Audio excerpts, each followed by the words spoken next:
Hello students, welcome to Magnet Brains. मैं Rupali Verma. Magnet brains आपको 100% free education देता है। आपका एग्जाम हो, टेस्ट हो, उसकी प्रिपरेशन आपको 100% फ्री कराई जाती है। आपको हर एक चीज़ का वीडियो आप कहीं पर भी देखना चाहें, आप यूट्यूब पे देखिए, हमारे ऐप पे देखिए, हमारी वेबसाइट पे आके देखिए, कहीं पे भी देखिए, आपको टोटल 100% फ्री मिलेगा। मतलब आपको इसके लिए ना कोई ही पेमेंट करना, ना कोई पैकेज परचेज करना, ना ही कोई कूपन लेना है। बस आपको आकर वीडियो ऑन करना है और देखिए। एक ही वीडियो को अगर आप 2 बार, 3 बार, 4 बार, जितनी बार भी देखना चाहते हैं, कभी भी आपको कोई भी पेमेंट नहीं करना पड़ता। बस आपको अपने जो भी आप गैजेट यूज़ करते हैं उसमें आपको अपने डाउट्स डालने हैं। आप मैग्नेट ब्रेन्स पर आकर इन सभी डाउट्स को देख सकते हैं। चैप्टर वाइज आपको हर एक चीज़ टोटल अरेंज मिलेगी हमारे ये चैनल पे।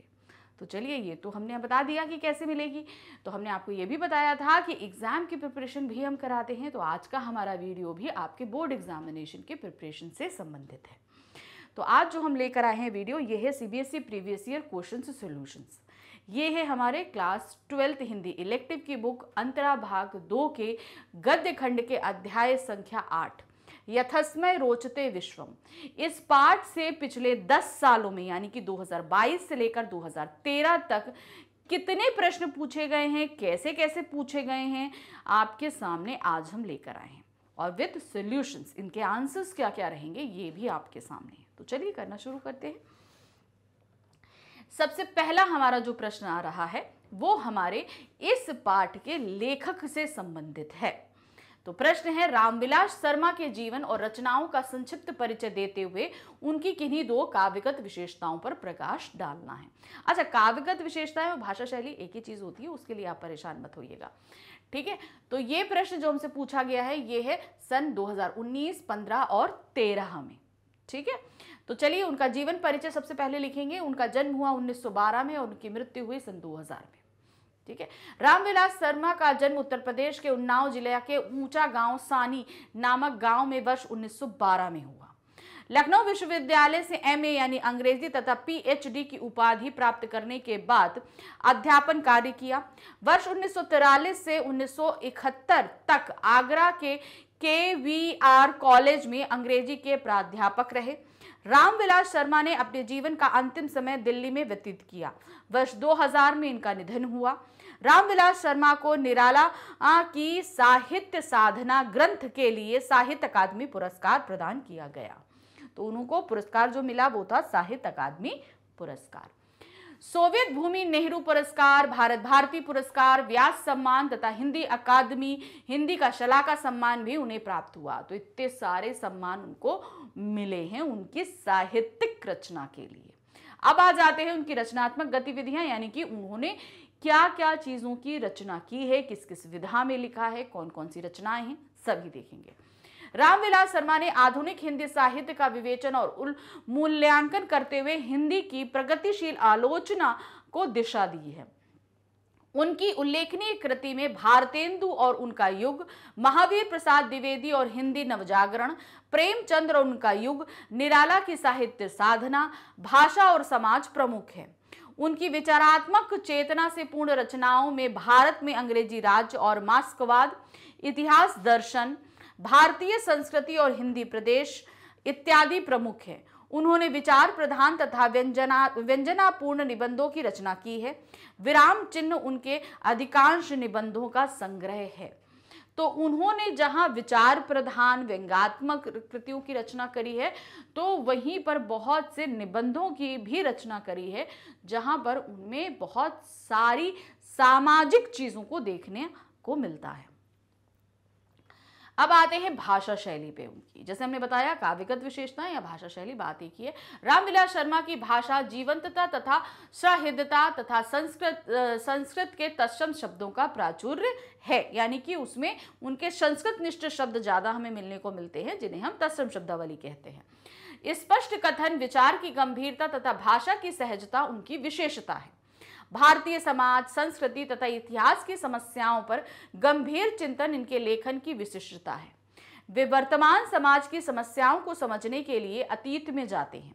इस प्रकार उनकी रचना विवरणात्मक शैली से की बन जाती है। यानी कि वो ऐसा नहीं कि अगर आज कोई चीज लिखना चाह रहे हैं तो वो आज ही पे लिखे, वो पास्ट में जाकर उस चीज को पहले समझने की कोशिश करते हैं और फिर उसको लिखना शुरू करते हैं पूरे विवरण के तौर पर। इसलिए उनकी शैली को विवरणात्मक शैली मेन रूप से माना जाता है। अब हम आ जाते हैं गद्यांश की सप्रसंग व्याख्या। कुछ यहां पर ऐसे गद्यांश दिए गए हैं जिनकी हमें संदर्भ प्रसंग सहित व्याख्या करनी है। तो पहला जो प्रसंग हमारे सामने रखा गया है वो हमसे पूछा गया सन 2018, 17 और 16 में। तो चलिए देखते हैं, पहले गद्यांश पढ़ते हैं। साहित्य का पांचजन्य समर भूमि में उदासीनता का राग नहीं सुनाता। वह मनुष्य को भाग्य के आश्रय बैठने और पिंजड़े में पंख फड़फड़ाने की प्रेरणा नहीं देता। इस तरह की प्रेरणा देने वालों के वह पंख कतर देता है। वह कायरों और पराभव प्रेमियों को ललकारता हुआ एक बार उन्हें भी समर भूमि में उतरने के लिए बुलावा देता है। कहा भी है, क्लीवान्नम धन धान्य जनन मुक्त साह सूर मानी नाम।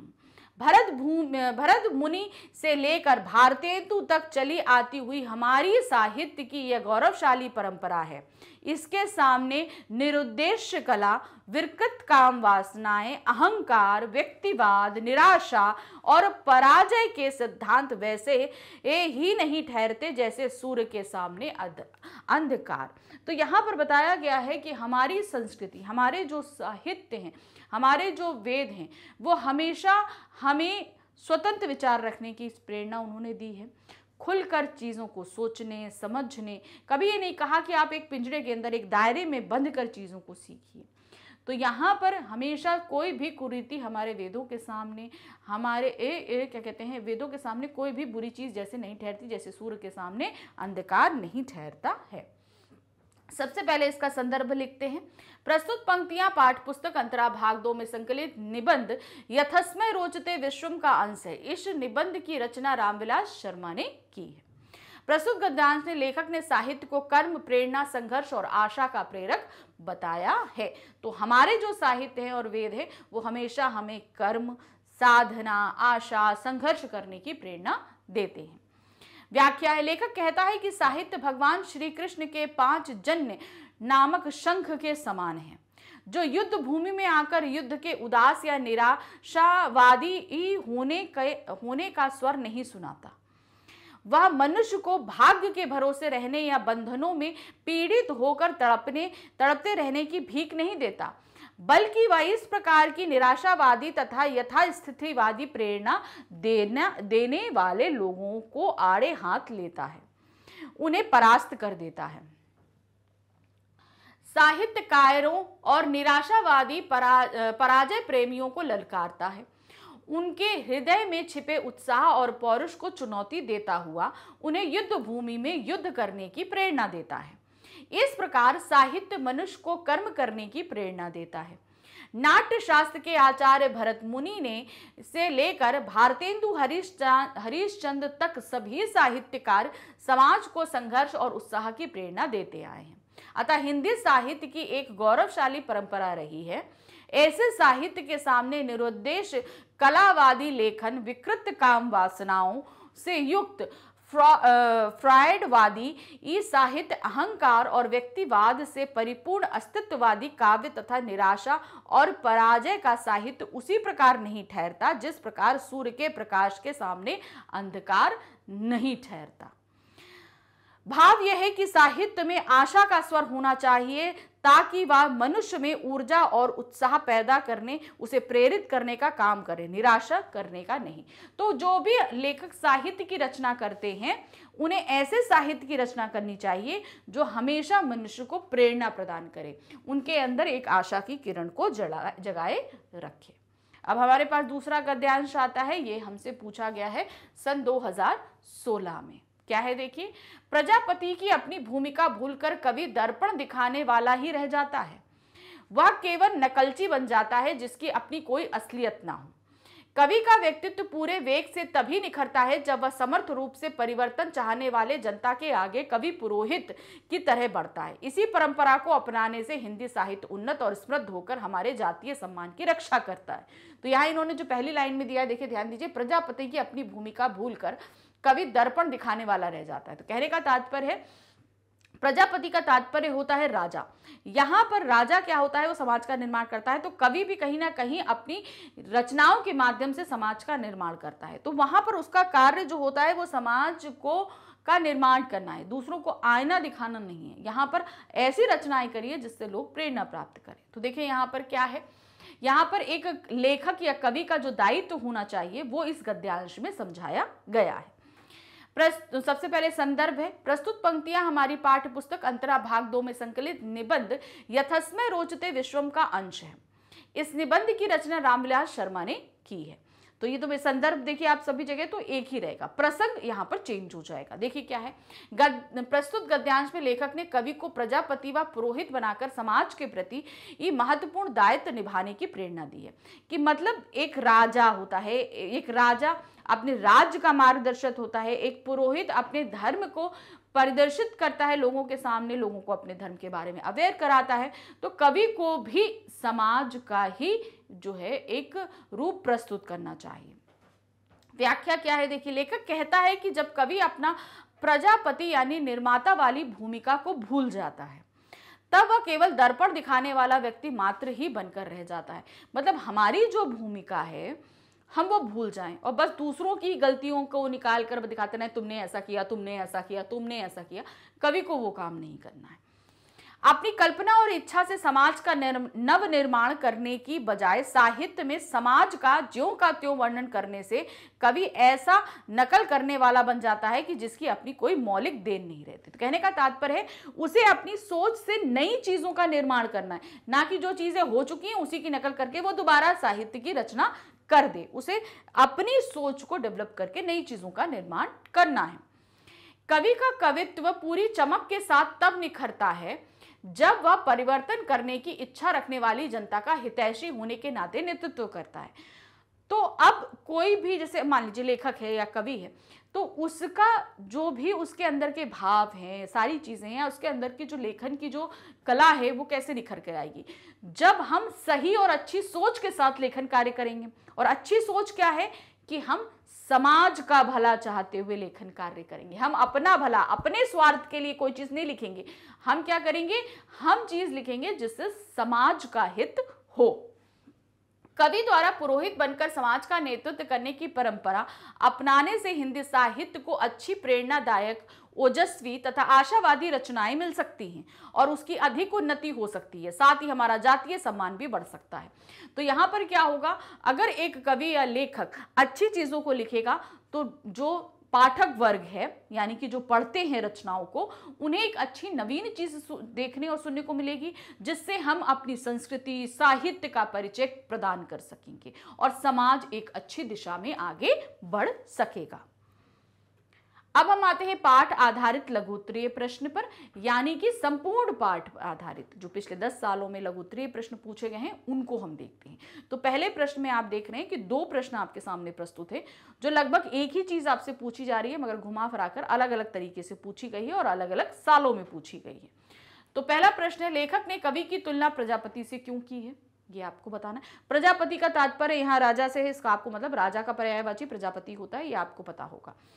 तो ये प्रश्न जो हमसे पूछा गया है 2019, 2015 और 2014, इन 3 सालों में सेम यही प्रश्न पूछा गया है। अब आते हैं दूसरे प्रश्न पर, यथस्मय रोचते विश्वम के आधार पर स्पष्ट कीजिए कि लेखक कवि की तुलना प्रजापति से क्यों की है। ये प्रश्न हमसे पूछा गया है सन 2015 में। तो देखिए एक ही चीज है, घुमा फिराकर पूछी गई है। आंसर देखिए क्या है, प्रजापति या ब्रह्मा सृष्टिकर्ता के रूप में जाने जाते हैं। इस विश्व की रचना उनके अलौकिक प्रकाश से संभव हुई है। उसी प्रकार कवि की रचना के माध्यम से एक नए समाज की सृष्टि करता है। प्रजापति जहां जगत का निर्माता है वहीं कवि अपने साहित्य का निर्माता है। वह इस संसार से असंतुष्ट होकर नवीन समाज की सृष्टि की संकल्पना देता है। उसकी सृष्टि समाज को नई दिशा प्रदान करती है। वह विश्व को परिवर्तित करने के लिए अपनी रचना प्रक्रिया को विविध आयामों में आवृत्त करता है, मानव को नव निर्माण का उत्साह देता है। इस प्रकार रूप में वह प्रजापिता की भूमिका में होता है। इसी कारण लेखक ने कवि की तुलना प्रजापति से की है।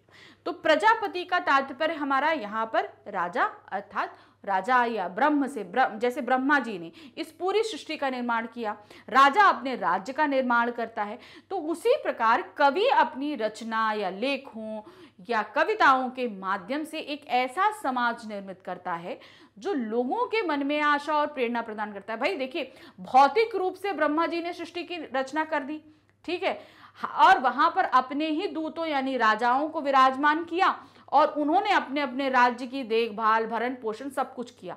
लेकिन अब लोग भी भावनात्मक रूप से टूटते हैं, ठीक है, उनके सामने कोई मुश्किलें आती हैं तो बहुत सारी संवेदनाएं पैदा होती हैं। अब इन जो हम क्या कहते हैं मानसिक रूप से जो हम चोट खाते हैं वो हिलप कैसे होगा, और हम जब परेशान हो जाते हैं, हम हार के बैठ जाते हैं, तो वो प्रेरणा हमें कौन प्रदान करता है? एक कवि या लेखक की रचनाएं हमें प्रदान करती हैं। तो यहाँ पर कवि का कार्य, जहाँ प्रजापति का कार्य होता है हमें सारे भौतिक सुख देना, हमें अपने सारे शारीरिक सुख देना, उसी प्रकार से कवि का यहाँ तात्पर्य होता है हमारे मानसिक तौर पर लगी चोटों को हिलप करना। तो यहाँ पर इसीलिए कवि ने जो क्या कहते हैं लेखक ने एक कवि की तुलना प्रजापति से की है। नेक्स्ट आते हैं प्रश्न संख्या 2 पर। साहित्य समाज का दर्पण है, इस प्रचलित धारणा के विरोध में लेखक ने क्या तर्क दिया है? यह प्रश्न हमसे पूछा गया है सन 2015 में। तो देखिए क्या है, साहित्य समाज का दर्पण है, इस प्रचलित धारणा का लेखक ने खंडन किया है। लेखक कहता है कि यदि साहित्य समाज का दर्पण है तो वह संसार में परिवर्तन की आवश्यकता कैसे महसूस कर सकता है? दर्पण वही दिखाता है जैसा वास्तविकता में होता है। तो अब देखिए यहाँ पे एक तरीके से बोला रहा है साहित्य समाज का दर्पण होता है। तो दर्पण का मतलब तात्पर्य यानी कि मिरर में जैसी जो चीज है वो वैसी ही दिखती है, लेकिन साहित्य तो समाज में परिवर्तन लाता है, तो वो दर्पण कैसे हो सकता है? अगर वो दर्पण होता तो परिवर्तन नहीं ला सकता था। इसलिए उन्होंने इस विचारधारा का खंडन किया है। इस प्रकार साहित्य केवल समाज का प्रतिबिंब मात्र रह जाता है अथवा उसकी अनुकृति बन जाता है, जबकि रचनाकार का काम केवल समाज के यथार्थ को सामने लाना ही नहीं है। एक्चुअली के समाज जो है वही सामने लाना नहीं है, बल्कि वह असंतुष्ट होकर नवीन समाज के निर्माण की संकल्पना को सामने रखता है। अब क्या होता है, जो समाज है उसका रूप तो सामने लाता ही लाता है कवि, लेकिन साथ ही वो उसके बदलाव करने की भावना भी लोगों में भरता है।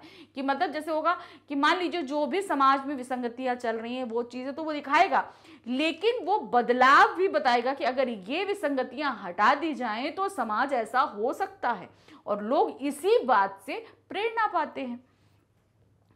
यह वर्तमान से आगे भविष्य के स्वरूप का परिचय देता है। साहित्य समाज का दर्पण नहीं बल्कि मार्गदर्शक है। अब आते हैं प्रश्न संख्या 3 पे। साहित्य थके हुए मनुष्य के लिए विश्रांति ही नहीं है, वह उसे आगे बढ़ने के लिए उत्साहित भी करता है, स्पष्ट कीजिए। अब इस कथन को हमें स्पष्ट करना है। ये प्रश्न संख्या जो पूछी गई है हमसे 2015 और 14 में पूछी गई है। यहाँ पर जैसे हम थक हार कर बैठ जाते हैं, मुसीबतें आती हैं, थक कर बैठ गए, तो वो हमें सिर्फ उन मुश्किल पलों में शांति ही नहीं देता, वो हमें आशा और प्रेरणा भी देता है कि नहीं तुम इन मुश्किलों से लड़ो और आगे बढ़ो। तो क्या है, साहित्य का उद्देश्य मनुष्य को सांत्वना या सहानुभूति देना एवं उसका मनोरंजन करना मात्र नहीं है, बल्कि यह दुखी मानव और उसके दुखों से निकलकर नव निर्माण की प्रेरणा देता है। कवि संसार की प्रवृत्तियों से असंतुष्ट होकर परिवर्तन की आकांक्षा रख करता है। रचना में भविष्य की संकल्पना को स्थान देता है, कि मतलब वो अपनी जो रचना करेगा उसमें भविष्य कैसा हो सकता है, ये एक सपना भी पाठक के सामने रखता है। जब पाठक उस सपने को पढ़ता है तो उसके अंदर भी प्रेरणा आती कि नहीं, हम कोशिश करेंगे तो हम इस संसार को भी पा सकते हैं। यहाँ केवल मनुष्य के सुख दुख की बात नहीं होती, बल्कि आशा का एक स्वर भी है, वो आशा का एक स्वर भी लगाता है। साहित्य दुखों से हार मानकर आगे बढ़ने की प्रेरणा तथा उत्साह प्रदान करता है कि आपको हार नहीं माननी है और आप आगे बढ़ते रहिए। वस्तुतः साहित्य जीवन की असंगत लहरों तथा परिस्थितियों से टूटे मनुष्य को शांति ही नहीं देता, बल्कि उन्हें मुट्ठी तानकर हवा में लहराते विरोधों एवं विपरीत परिस्थितियों का सामना करते हुए आगे चलते रहने को प्रेरित भी करता है। अब प्रश्न संख्या 4, यहाँ क्या दिया है? साहित्य के 5 जन्य से लेखक का क्या तात्पर्य है? साहित्य का 5 जन्य मनुष्य को क्या प्रेरणा देता है? ये प्रश्न हमसे पूछा गया है सन 2015 में। तो देखिए क्या है, 5 जन्य श्री कृष्ण के शंख को कहा जाता है। महाभारत के युद्ध से पूर्व अर्जुन मोह माया से ग्रस्त होकर अपने संबंधियों के साथ युद्ध करना नहीं चाहते थे, लेकिन श्री कृष्ण ने अपनी शंख ध्वनि से उनकी उदासीनता को समाप्त कर दिया। साहित्य ऐसा ही 5 जन्य है जो मनुष्य को उदासीनता को समाप्त कर उसे जीवन के प्रति संवेदनशील बनाता है। यह मनुष्य को भाग्य के सहारे बैठने के बदले कर्म करने के लिए प्रेरित करता है। तो जैसे शंख ने, श्री कृष्ण के शंख 5 जन्य ने अर्जुन को युद्ध करने की प्रेरणा दी, उसी तरह साहित्य भी वही 5 जन्य शंख के समान है जो हमें अपनी मुश्किलों से हार के बैठने के लिए नहीं बोलता। वो बोलता है इन मुश्किलों से लड़िए और आगे बढ़िए और अपने लक्ष्य को प्राप्त करिए। वाकायरों तथा पराभव प्रेमियों को ललकारता है। शोषण तथा पीड़ा से आवृत मनुष्यता को संघर्ष की चेतना से परिवृत्त करता है, उसे कर्म और संघर्ष के लिए अनुप्राणित करता है। साहित्य की यह परंपरा रही है कि वह सूर्य के समान अंधकार को समाप्त कर जीवन में आलोक फैलाता है। तो साहित्य जो है वो बहुत बड़ा काम करता है, एक नए समाज को निर्माण भी करता है। अब आ गए हम प्रश्न संख्या 5 पर। देखिए क्या दिया है, साहित्यकार के लिए सृष्टा तथा दृष्टा होना अत्यंत अनिवार्य है, कैसे और क्यों? ये प्रश्न हमसे पूछा गया है 2015 में। सृष्टा यानी कि निर्माणकर्ता, दृष्टा यानी कि देखने वाला। तो साहित्यकार के लिए जहां वो नई चीजों की रचना करता है तो वहीं दृष्टा भी होता है। वो पुरानी चीजों को देखता है, समझता है और तब नई चीजों का निर्माण करता है। तो देखिए यहाँ पर क्या है, साहित्य का अर्थ है सबके हित के लिए या सबके साथ चलने वाला। साहित्यकार प्रजापति की तरह सृष्टि की रचना करता है। यह वर्तमान से असंतुष्ट होकर वांछित विश्व के निर्माण की प्रक्रिया को संचालित करता है। इस प्रकार वह सृष्टा की भूमिका में होता है, क्योंकि जैसे ब्रह्मा ने सृष्टि की रचना करी है, उसी प्रकार की क्या करते हैं, ये भी अपने साहित्य के माध्यम से एक नए संसार की रचना करते हैं। साहित्यकार के पांव वर्तमान की धरती पर टिके रहते हैं। यथार्थ को वह जीता है, यानी अपने परिवेश का अनुभव करता है, किंतु उसकी दृष्टि भविष्य पर लगी रहती है। वह अपने आने वाले युगों की रूपरेखा भी प्रस्तुत करता है। तो दृष्टा में क्या हुआ, वो भूतकाल से प्रेरणा लेता है कि भूतकाल में जो चीजें घटित हुई हैं उनको गलतियां वर्तमान में ना दोहराई जाएं, जिससे भविष्य बहुत ही सुंदर बन सके। तो इसलिए उसको एक दृष्टा भी कहा गया है। इस प्रकार साहित्यकार दृष्टा होता है। साहित्य के नवनिर्माण की संकल्पना तथा भविष्य की दृष्टि साथ साथ अनिवार्य है। इस कारण साहित्यकार के लिए सृष्टा तथा दृष्टा होना अनिवार्य है। अगर आप एक अच्छे साहित्य की रचना करना चाहते हैं तो आप एक सृष्टा तो हैं, लेकिन दृष्टा के लिए आपको भूतकाल और वर्तमान पर निगाह रखते हुए भविष्य काल को भी देखना है। इसीलिए आपका एक दृष्टा होना भी जरूरी है। इस तरीके से हमने इस प्रश्न के साथ इस चैप्टर के जितने भी 10 सालों में पूछे गए प्रश्न थे हमने आपको क्लियर कर दिए। ये जो चैप्टर है ये थोड़ा सा डिफिकल्ट रहा है, क्योंकि ये बहुत ही टफ लैंग्वेज में लिखा गया एक निबंध है। तो यहाँ पर साहित्य किस तरीके से समाज का निर्माण करता है, ये सारी चीजें हमें कई वे में समझाने की कोशिश करी है लेखक ने। तो वो तो हमने समझ लिया, क्वेश्चंस भी देख लिए, तो इसी तरीके से इनको आप तैयार कीजिएगा। चलिए अब नेक्स्ट चैप्टर में हम फिर से मिलेंगे। Thank you for watching, bye bye.